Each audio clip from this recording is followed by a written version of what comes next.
हरिओम प्रिय दर्शकों, यदि आपकी कर्क राशि या कर्क लग्न है तो ये वीडियो आपके लिए है। और इस वीडियो में हम जानने वाले हैं कि असली खेल शुरू होने जा रहा है।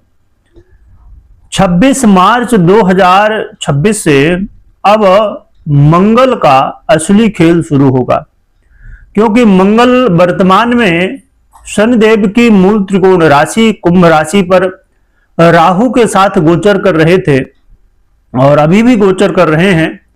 ये 2 अप्रैल तक यहां पर रहेंगे कुंभ राशि पर। 2 अप्रैल को फिर ये अपना राशि परिवर्तन करेंगे मीन राशि पर, जो कि मीन राशि पर भी इनका गोचर करना श्रेष्ठ नहीं है, पर फिर भी कुंभ राशि के दृष्टिकोण और मीन को देखें जब, तो मीन में थोड़ी ज्यादा ठीक स्थिति है। परंतु हम चर्चा कर रहे हैं मंगल के उदय की। मंगल 26 मार्च को उदय होने जा रहे हैं और इस उदय अवस्था में इनका जो प्रभाव है अब बढ़ेगा या घटेगा। ये जो देश दुनिया में स्थितियां बनी हुई हैं, तो क्या ये अब शांत हो जाएंगी या फिर ये स्थितियां इसी तरह बनी रहेंगी। खासकर इस वीडियो में हम जानेंगे कि आपके ऊपर इसका प्रभाव क्या पड़ेगा। प्रिय दर्शकों, मंगल वो ग्रह हैं जो ग्रहों के सेनापति हैं और हमने पहले चर्चा की थी, यदि आप लगातार सुन रहे हैं, कि अब मंगल और राहु का जब युति होगी और यहां पर अंगारक योग का निर्माण होगा, तो ये सब घटनाएं घटने वाली थी, वो घट ही रही हैं और ये चीजें अभी ठीक होती हुई दिखाई नहीं दे रही है। मंगल के उदय होने से और राहु से दूरी बनने से चीजें अब थोड़ी सी नरम होंगी, यानी कि ये जो माहौल बना हुआ है इसमें थोड़ी अब जो बहुत ज्यादा ये चल रहा था युद्ध स्थितियां, तो ये थोड़ी कम होंगी, खत्म नहीं होने वाली। अभी लगातार अभी मंगल मीन में भी जाएंगे, फिर अभी समय है इसके लिए। देखा जाए क्या प्रभाव आपके ऊपर पड़ेगा, समझते हैं। प्रिय दर्शकों, मंगल के उदय काल का जो प्रभाव है, इस समय आपको बेहद सावधानी बरतनी होगी इस विषय पर कि आप यात्रा यदि कर रहे हैं, चाहे वो स्वयं का वाहन हो या फिर पब्लिक वाहन से हो या हवाई यात्रा हो या किसी तरह की यात्रा हो, यदि आप यात्रा कर रहे हैं तो जरा सतर्क रहिएगा, क्योंकि चोट चपेट लगने या अन्य समस्याएं होने की संभावनाएं देखी जा सकती हैं। यदि आपका कोई भी काम है तो उस काम में ध्यान रखना है कि जल्दबाजी मत करिएगा, और खासकर जो आप नौकरी करते हैं, जॉब करते हैं, जो भी काम करते हैं, वहां पर क्रोध से बचिए और किसी को कुछ कहने से पहले बहुत सोच समझ के कहिए, क्योंकि इस समय कई बार मन विचलित होगा और लगातार आप देख ही रहे होंगे प्रभाव कि कार्य क्षेत्र में इस तरह की समस्याएं आ रही हैं।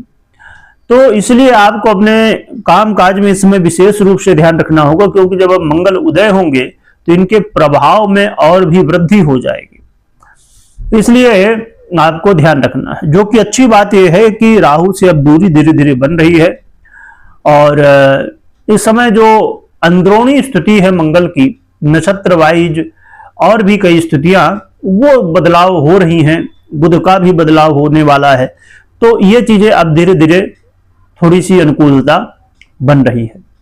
इसलिए चीजें संभाली जा सकती हैं, परंतु हाँ, ध्यान रखने की बहुत आवश्यकता होगी। इसके अलावा जो लोग इन्वेस्ट करते हैं, चाहे वो शेयर मार्केट में हो या अन्यत्र कहीं पर भी आप इन्वेस्ट करते हैं, खासकर शेयर मार्केट इत्यादि में, तो जरा ध्यान रखिएगा कि यहां पर गलतियां हो सकती हैं आपसे। और ये जो समय है ना, तो बहुत सारे लोग ये भी समझ रहे होंगे कि चलो शेयर मार्केट या अन्य बहुत सारे सेक्टर हैं जहां पर अब मंदी की स्थिति बन रही है, तो वहां पर इन्वेस्ट कर देना चाहिए। और अब देखिए, ये तो सबकी अपनी अपनी समझ है, पर कुछ लोग कहते हैं कि मंदी में इन्वेस्ट करना चाहिए, परंतु देखिए ये जो समय है वो ठीक नहीं है। इस समय जितना हो सके तो लक्ष्मी अपने पास ही रखिए तो ज्यादा बढ़िया है, क्योंकि इस समय जो व्यक्ति की बुद्धि है वो नहीं काम कर रही है, कि वो राहु भ्रमित किए हुए हैं लोगों को, इसलिए जरा सावधान रखिएगा। क्या बेनिफिट हो सकता है, तो यहां अचानक धन लाभ के मौके मिल सकते हैं और अचानक चेंज की स्थितियां बन सकती हैं, और इससे कुछ लोगों के लिए ये बेनिफिट देने वाला समय हो जाएगा। और इस समय आपके लिए धन आगमन के कुछ नए रास्ते भी मिल सकते हैं, तो ये कुछ बेनिफिट मंगल देंगे, परंतु उदय अवस्था में इनका जो प्रभाव है और भी बढ़ेगा, क्योंकि खासकर आपके अष्टम भाव पर ही ये गोचर कर रहे हैं, इसलिए बहुत सावधानी रखने की आवश्यकता है।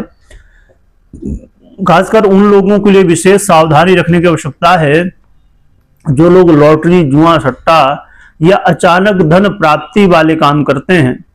ऐसे लोगों को बहुत सतर्क रहना, क्योंकि ये काम ही ऐसा होता है कि लोग जल्दबाजी में पैसा लगाते हैं या कुछ करते हैं और फिर उसमें इस समय और भी जैसी स्थितियां हैं, तो इसलिए बचने की आवश्यकता है, ध्यान रखने की आवश्यकता है। इस समय जो जैसा चल रहा है उसे संभालने की आवश्यकता है, नई जगह पर हाथ डालने से बचने की आवश्यकता है।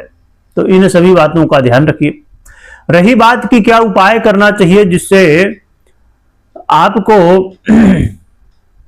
इस ग्रह स्थिति का निगेटिव प्रभाव कम हो और अच्छे प्रभाव ज्यादा मिले, इसके लिए आप मंगल यंत्र को